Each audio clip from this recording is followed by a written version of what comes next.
Sa panahon sa British rule sa India, grabe ang pagpangatake sa mga kobra ug daghan ang mga tao nga nangamatay. So ang gihimo sa gobyerno, maghatag siya reward, maghatag og kwarta sa bisan kinsa nga makapatay sa kobra ug ipresenta kini sa otoridad. Daghan ang mga tao nga niapil niini ug naminus-minusan gyud ang biktima sa kobra. Apan niabot ang mga panahon nga ang mga tao nagbuhi na sila kobra, ilang gibreed og dagan, ila kining patyon ug ilang ipresenta sa gobyerno aron sila makakwarta. Nasubo ang gobyerno sa pagkabalo niini. Nagihimo ang programa sa paghatag og reward aron walay mga matay ug alang ra pud silang kaayuhan.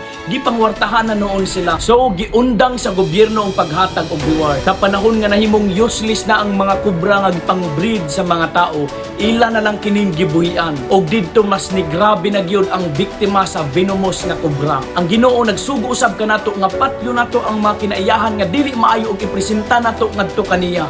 Ihatag natong pagserbisyo ug siya gyud magapanalangin. Apan ang problema usahay mahimot ang selfish kay mo serbisyo na lang ta aron daghan ang mga maayong butang nga moabot sa atong kinabuhi. Og sa panahon nga wala nay panalangin, mubiya na ta sa Ginoo. Unta dili ingon ana tong mindset nga moduol na ta sa Ginoo aron mapanalanginan.